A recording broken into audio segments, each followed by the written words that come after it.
Hey, what's going on, everybody? I'm Paul Eston Jr., a.k.a. Boy Green. We're here for the Man Child Show with Boy Green Digital, and I'm normally pretty fired up to hear that Jet chant out in the universe, but today, unfortunately, the Jets were dealt another injury blow, and it continues to happen seemingly on a week-to-week basis. And we're here once again right before the 2025 season. And this conversation is brought to you by our friends over at Boxdrop Syracuse. And I feel like laying on a mattress right now after getting kicked in the loins. And to help me as a therapist and an ESPN radio host and an award-winning talent, Jake Asman will try to talk us all off a ledge here. So let's bring him right here on the program. Jake, what's popping? What's going on? Another weekly chat with you, my friend. Paul, I wish I was joining you on better circumstances, but the news of AVT, and as we're sitting here and talking, we don't know just how severe it is, but it sounds like it's certainly something that's going to cause him to miss a lot of time. It's just a huge bummer, man. I mean, we could try and spin it any way you want, and if we're Jet fans out there, you're going to try and find a way to be optimistic about this game Sunday against the Steelers and the season as a whole. But he is a really, really good player. And unfortunately, his time with the Jets is going to be completely overshadowed by these catastrophic injuries he suffered. I mean, it's just a huge bummer. We don't know how long yet, but we know he's going to be out. And that's a huge blow for a Jet offensive line that's supposed to be one of the big strengths of the team. There's no question. Again, as of recording this here on a Wednesday, we have no idea how long it is, but it doesn't feel good when I continue to hear folks like NFL insider Connor Hughes saying that it is likely to be a large portion of the season, if not the entire season. So when those kinds of words and terminology are used, it certainly doesn't make any of us feel good. And you got to feel for the guy AVT here, Jake. He was entering the final year of his rookie contract here, $15.3 million. And you mentioned that his career had been marred previously by injuries, and he said he was feeling better than he's ever felt. And now this blow. Boy, the Jets, one of our underlying storylines of the season, Jake, was, oh boy, who do we pay? John Simpson, AVT, is there a way to pay both? And now with this news, it sort of makes the Jets' decision for him. Yeah, there's just no way you could give him a long-term deal now. It's a bummer. He was playing on the 5th-year option, but I think the real question is, if he's out for the entire year, is there like any path where they would even like want him back, even on like a 1-year type of deal to go prove you could still be a really good player? Because I think if you're the Jets, I mean, it's the 3rd time now in his career, the bare minimum he's missing most of a season. I don't know if you even want him back on a 1-year deal. You might be saying, let's try and find our long-term solution at that spot because we can't trust him to be out there. It's a huge bummer. He's an awesome player. And look, he was someone that I even thought, Boy Green, to your point, if the Jets were playing well, if he was having a good season, maybe he'd be someone they'd talk about extending in season. Glenn has certainly made some comments about being open to doing something with him. I mean, he was voted team captain the other day. So, this is not a guy who's dogging it out there. It's his body betraying him. And it's a huge bummer because he's arguably their best overall lineman, their most dominant run blocker. That's the identity that this team was supposed to be all about. And they're still going to try and do it, but it's just a lot harder without Vera-Tucker being there. There's no question about it. Again, we're speaking with the wonderful, the amazing Jake Asman, baby, of the Jake Asman Show, ESPN New York, as you see on his microphone there. We'll get more into that later. A scintillating program is about to start this Sunday and many Sundays after that. But Jake, with us mere days away from the season opener of Jets Steelers, what is the immediate pivot here? Because I imagine there's no player they could sign in such a short amount of time that could immediately step into a situation like this. So what do the Jets do for week 1 Jets Steelers Sunday, September 7th? I'd be shocked if their offensive line doesn't now feature Joe Tippmann moving over to right guard, and then they'll start Josh Myers at center. We saw in the preseason that when John Simpson missed some time, they had Joe Tippmann move to left guard, and Myers was the starting center. That's how they came out and lined up in the first preseason game when the starters played against the Packers. So I'd expect something similar. Tippmann did play both guard spots throughout the summer. He has experience at the right guard position in particular, going back to his rookie year. So I think that's going to be the move here. What concerns you, though, is we've already lost one awesome lineman for maybe the season. The games haven't started yet. Like the odds of the next 5 guys that are going to go out there on Sunday against Pittsburgh now staying healthy for the season, it's unlikely. So your depth is going to be significantly now impacted. They could probably survive and still have a decent O-line with the 5 guys they currently do, but another injury to a key guy on that line, you're playing Xavier Newman, you're playing Max Mitchell, you're playing guys that we've already seen what they are. They're not very good, and that's a huge concern. Yeah, let's get into that because I think that's a good conversation to have about what is the ceiling now for the Jets offensive line. Again, as of our conversation right here, Jake, we don't know exactly the severity, although all indications are it is at the very least, a significant period of time, if not for the entire season. We talked about the ceiling of the Jets offensive line prior to this ABT injury. There's a lot of people who said, oh, could be a top 10 unit. Now, with the shuffling that is likely to happen, to your point, of Tippmann to guard, Myers to center, seeing this 5 as currently constructed, what is a realistic ceiling for this group that what they can accomplish here in 2025? I still think they could be an above average offensive line, but there's a lot more variables now for that to happen. Like, how good is Armand Membu going to be as a rookie? Like, some guys come in and they're awesome. Some guys really struggle and they end up being great. Like Andrew Thomas really struggled with the Giants, for example, as a rookie. When he's out there, another guy with a ton of injuries, when he plays, he's one of the better left tackles in the league. So I think Membu is really the great unknown. I think losing AVT hurts Membu because I think AVT being next to Membu was going to help him, understand blocking assignments, give him some help when TJ Watt is coming across your timeline on Sunday watching this game, right? So, look, I think it comes down to the coaching. Do the Jets have a real offensive line coach in Steve Hayden? Because I think the O-line coach previously was a major problem for the Jets the last few years, but it definitely limits, I think, the ceiling for the O-line. It hurts your floor too. Can they still be pretty good? I think they can. There's still a lot of talent on that line. It's just going to be a lot harder to pull that off now. Let me ask you this. This just sort of popped up. Is there now an inherent pressure for the Jets to quickly try to get something done with John Simpson now that ABT is out of the picture? Or was that pressure the same amount of pressure it was before this ABT injury news? I think if John Simpson's playing well, I think maybe you're more inclined to think about it because I think their priority would have been Vera-Tucker because he's the better player. He's homegrown, all that. But now with him not getting that extension, seemingly, right?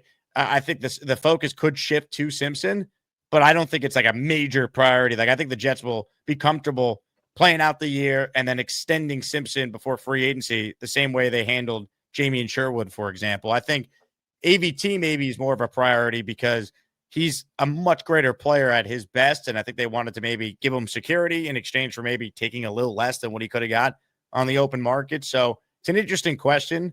I think now, though, it's more likely than not they'll just have the season play out, and then they'll figure out what they're going to do at the guard spot.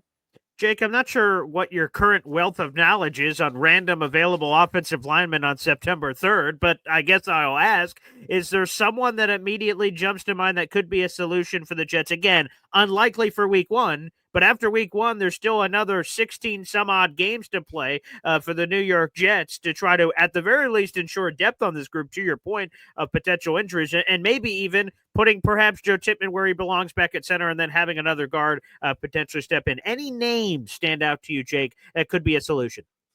I don't really think there's anyone out there, right? I think this is kind of the team they have. You're hoping that some of the depth they do have, they're coached better. I think the Jets were really poorly coached up front the last couple of years. I think we'll see the value of hopefully a really good offensive line coach. Glenn swears by Steve Hayden. That was one of his big hires. We're going to say Steve Hayden's a guy that has never been a full-time O-line coach. He was an assistant with the Cardinals. He was the Lions tight end coach. I think there's added pressure on him, but I don't think there's that move they can make. Like, people have suggested Brandon Sheriff, but didn't he retire? And if you're talking about a guy who's retired coming out of retirement, I want to remind Jet fans about the Matt Khalil experience back in 2019. So I think it is what it is. You got to just hope there's no more injuries. Tippmann moves the guard. Myers could be a league average center, and you go from there. Yes, yes. Joe Douglas, one of his brilliant moves months into the job was getting Ryan Khalil off the couch and plugging him into the lineup. What a disaster. But A+ for creativity on the group project, that's for sure. But Jake Asman, it's I see the wonderful Jake Asman banner behind you. That's wonderful. You got the Jake Asman merch, obviously, on the head there. And I imagine the mantle in your house beyond this wall. It's hard to sort of put all the awards and the accolades. You're probably running out of places, for God's sakes. But you know what? This one has to have some great prominence. New York game day, baby. Sundays, 8 a.m., 12 p.m. The Jake Asman, friggin' Mike Tannenbaum. What a dangerous combination Nation. What a couple of bookend tackles here for your starting roster. Wow, Jake, tell us about it. Your first show is coming up here in week 1, Sunday, September 7th. Pretty exciting stuff, man. I appreciate the kind words, Paul. It's funny. I think a lot of the questions you've asked me, I'm going to ask Tannenbaum, right? And a guy who's been in that seat as a GM, like, is there anyone out there you could add? Like, what would you be doing? What's the process look like now to try and figure out where the team goes from here? So I think it's going to be an interesting conversation with Mike when we talk about it Sunday morning. But yeah, every Sunday, ESPN New York. You can listen on 8:80 a.m. if you're in the tri-state, or if you're at a market, download that ESPN New York app or the regular ESPN app and hit ESPN New York under the radio tab. Bunch of ways you could listen. We're going to preview the Jets, preview the Giants, preview the entire NFL slate. We'll have some guests that will join us every week. Jets fans, Rich Cimini will be on with us every week. Giants fans, Jordan Renan will be on with us every week. So it's going to be a lot of fun. We'll make picks. We'll do some fantasy stuff, gambling stuff. It's going to be like a completely, comprehensive football pregame right into, that 12 p.m. window when you then get like an hour to kind of charge up before the game starts. So I'm excited. And this is not the first time that you have worked with the one and only Mike Tannenbaum, of course, who's been all over NFL league front offices, and, of course, his work on television for ESPN. You just did a really good job explaining it there, but I'll ask you for another level. What are you hoping to deliver to fans that tune into New York Game Day on a week-to-week basis with you, Mike Tannenbaum, and apparently a big cast of crew and characters that'll be joining the program? What are you hoping to deliver to fans? Because there are radio shows all over the place. Why will this show in particular be different? I hope it's because people enjoy the chemistry that Mike and I have. You get an NFL GM's perspective, and you get a diehard Jet and New York sports fans perspective, right? I think it's a good combination. And I hope people tune in and they get informed. They get some last minute analysis, last minute news as people are, trying to set their fantasy lineups and figure out who's in, who's out. I think if you tune in, you're going to hear a lot about the local teams and hear about the biggest games and biggest storylines in the NFL that morning when people are getting set to sit on their couch or head to a game and watch football all day.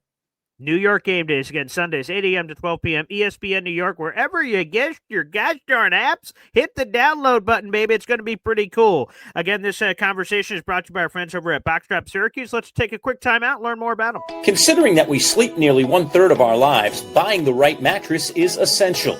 At Boxstrap Syracuse Mattress and Sofa Outlet, you'll get a unique experience, one that saves you 30 to 70% off retail prices on top-of-the-line mattresses like Sapphire Sleep.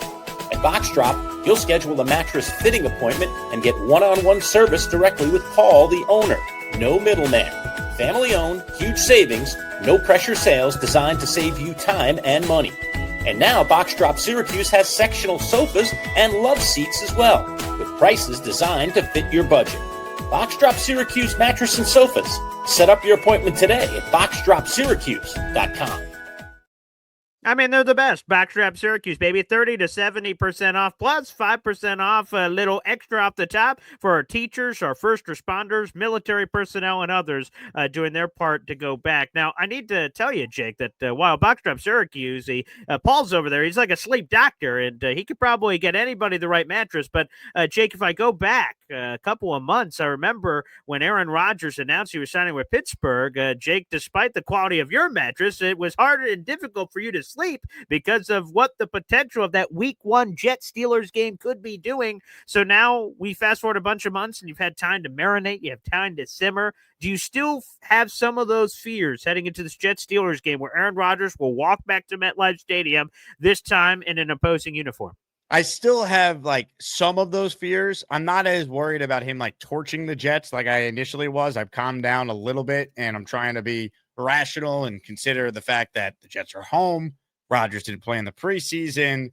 It's a brand new offense, new receivers, O-line, all that. I'm trying to be rational, but I think every Jet fan deep down is worried about that. What would be the most same old Jets thing to happen? It's Aaron Rodgers against the team that released him, comes back and he torches them. He might not even be that good this year, but he'll be good that game. That's the thought I think a lot of us have deep down inside. I think he could play okay and they still could win. The Jets could lose and Rodgers could be the reason why, or not be the reason why the Jets are losing, if that makes sense. So the Jets, they got to go out there. They got to prove it. I think this is a huge game. It's an early statement that Glenn could deliver for the fan base and get that total buy-in from the team that I think is bought in now, but they're going to want to see results. Otherwise, it's all just, talk unless you're actually going out there and, finding ways to win games. So I'm not as concerned about Rodgers necessarily, like destroying the Jets, but I am concerned about the Jets, winning this game Sunday. I've gone back and forth all week. I think now with the AVT news, I'm leaning towards Pittsburgh at this point, but, I'm going to, I guess, wait right until kickoff because who knows what Jet's going to get injured next. That's unfortunately true, as we have Jake Asman here on the show. Jake, let me ask you this. Who has the advantage, right? The Jets know the Steelers intimately well in terms of Aaron Rodgers, and Aaron Glenn talked about that being an advantage of Quinton Williams, and some of those defenders getting a chance to practice against Aaron Rodgers, but the Steelers have the same advantage. They intimately know Justin Fields. So who has the bigger advantage, or is it just a big wash? I think the Jets actually have an advantage because if you think about it, Justin Fields in this offense is completely different than what Arthur Smith ran last year. Plus, I think beyond just the quarterbacks, we don't know what a Glenn and Steve Wilks defense looks like exactly. I think we have a pretty good idea that the Jets are probably going to be a more man-heavy team and they're going to blitz more. And Steve Wilks is fine calling plays for what Glenn wants the defense to be, but it's going to be a hybrid of what they like. So it's a brand new look for Aaron Rodgers to go against, at least from the standpoint of not having existing stuff on tape that he could definitively watch and go, oh, they're doing this. So I think that helps. And with Fields, yes, the Jets want to run the ball. Obviously, they'll have some design plays for Fields, but there's a bunch of different design plays you could do with a running quarterback. So I think it's really on Engstrand to be creative with some of these play calls. But at the same time, talking about creative play calling and running the ball effectively reminds me that the Jets' best offensive lineman, especially someone who's elite against the run, is not going to be out there. So it's going to be a tough game, man. I think it could be an ugly, low-scoring game, and it could come down to a kick, could come down to special teams, could come down to just a turnover that happens, and hopefully the Jets could play a clean, well-coached game and give themselves a chance to steal this one. Jake, the mothership, ESPN, the four letters, we're talking about this week. Who would the revenge game be sweeter for? Aaron Rodgers against the Jets or Justin Fields against the Steelers? I turn that question over to you. I think it'd be a much bigger deal for Rodgers. I think Rodgers is coming in. Not that he hates like the Jets players. Like I think he has great relationships with a lot of those guys. I think he wants to stick it to Aaron Glenn for releasing him. I think it's human nature, right? This guy fired you, and here you go. You get a chance to beat him. He'll never admit it. He'll say it's just one of 17. Like Glenn didn't want to talk about it when he was asked this week about the narratives with moving on from Rodgers. But I think it's a bigger deal for Rodgers. I think it's human nature. So I think for Fields, I'm sure he's going to have some motivation to beat the Steelers. But I think Rodgers, he feels way more vindictive, way more petty than Justin Fields does. And like Fields, he was signed and he knew he was going to be the backup to Russ. So while he eventually was benched at 4-2, it's like you got benched for a guy who the team made it very clear he was going to be the starting quarterback. In the case of Rodgers, he's Aaron Rodgers. He's going to the Hall of Fame. He's thinking, I took the largest pay cut in NFL history to help you guys. You didn't give me a chance, Aaron Glenn, to at least sit down and have a conversation. So whether people agree or disagree with the decision, I think put yourself in the shoes of Rodgers. I think it's going to mean way more to him than it would Fields. But I don't know if that means he's going to play better all of a sudden. I think it can mean nothing. It's just one of those storylines we'll talk about. Speaking of storylines, Jake, we both are in the Jets content creator game along with our many other jobs for that matter. What's the storyline we've been wasting a lot of breath talking about all offseason, but we get to the season and it's completely overrated? We shouldn't have spent as much time as we did talking about it. That's a great question. I mean, we spent a lot of time on the Rodgers revenge game. We have, Sure. But we kind of just covered that. What's the storyline that we've been talking? That's a great question. What have we been talking about? We talk about everything. I guess it's true. Yeah. I don't know. That's a great question. I don't have a great answer for you off the top of my head. I can tell you what I'm hoping it is. We have spent so much time.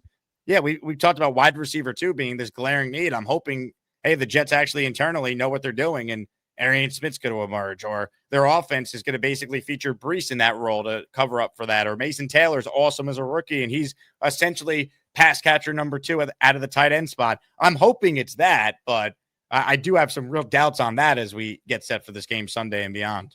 Okay, the unofficial depth chart came out. I don't know if the Jake Asman Show has talked about it yet or Jake has talked about it yet.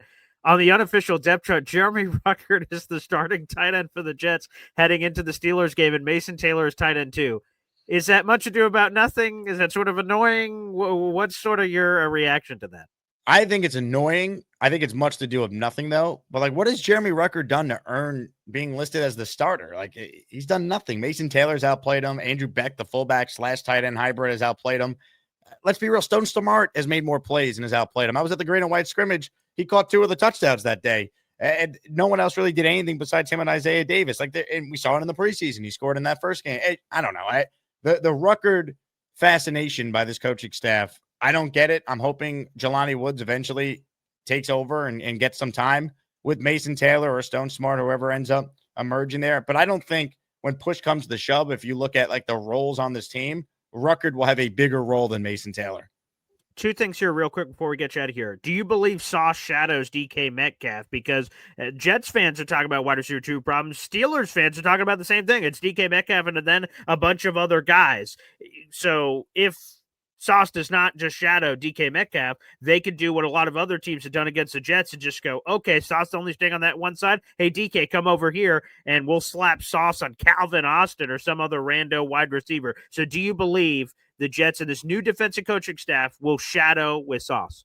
I do think we're going to see Sauce shadow Metcalf for a lot of the game. I don't know if it will be the entire game like what Rex would do with Darrelle Revis all those years ago. I selfishly hope so. I think that's the best way for the Jets to win. I think you want to play a lot of press man coverage and dare Aaron Rodgers to beat you. Let's see how he reacts after he gets hit a couple of times. Is he still going to be able to stay in there and be able to deal with hits in the pocket after not playing in the preseason and being what I think will be rusty early on in this one? That to me is the best path. I think if you look at the Steelers' weapons, you're concerned about their tight ends, but ultimately, I think you want to take Metcalf out of the game and dare someone else to beat you. And you just made Sauce the highest paid corner in football. He's the guy that should be on Metcalf as much as possible. And for what it's worth, he did play him very well last year when the Jets played the Seahawks. So I hope they let him shadow. I think it makes the most sense. And that's how you take advantage of this asset that you just felt like you needed to make the highest paid corner in league history. All right, last one here. Jermaine Johnson. He's going to play in the game, but is he on a pitch count? What's going to happen there with Jermaine? The Jets' other roster moves of not addressing defensive end makes it seem like to me that indirectly they're saying, no problem. Jermaine's going to be a big piece of what we do, but is that realistic expectations for a guy who's coming off a torn Achilles? So how much is Jermaine Johnson going to play here in week 1? I think Jermaine Johnson is going to have a limited role. I know he's talked the talk about being ready to go and being better than ever. I hope he's right. Yeah, like we all love Jermaine. Like that attitude that he plays with, right? Like that's why we like him. Like he wants to turn things around and be a leader on this team. I love it. I just don't know how realistic that is. I think we see him on a lot of third downs though. Like maybe they say, hey, first and second down, we're gonna have Clemens out there. Hope to God we're in a spot where it's third and manageable or third and long, ideally, and then let's let Jermaine come in and be that Ferrari and try and get to his good friend Aaron Rodgers, right? I think maybe they ease him in the first half, and then depending on the game situation, in the second half he plays a lot more. I do think he's going to be limited reps-wise, though, because they're going to be smart for him. They think he's part of their long-term future. They don't want to risk, him coming back too quick and not being ready to help the team. Jake, congrats on all the success, baby. New York game day. Slap it back up on the screen because the graphics people did a wonderful job here. You, Mike Tannenbaum, this Sunday. It's going to be awesome. So congrats on all the success, brother. And we're here. The football season's here, and we'll be talking on a week-to-week basis. It's going to be a lot of fun, man. Always excited to talk football with you, Paul. And hopefully you could tell the audience on your show, my forehead is actually not as big as it appears in that photo. You've met me in person, so my forehead is not actually as big as seemingly this photo looks like it is. I can't confirm. We have met each other. We've taken many pictures together. I don't know who did what there on that graphic there. Hopefully that could be corrected for a future New York Game Day episode, but that's neither here nor there. But Jake, brother, you're the best. Love it, man. And enjoy the game. Let's go Jets. Hopefully next time we talk, the Jets are 1-0. That'd be beautiful. Thanks everybody for tuning in.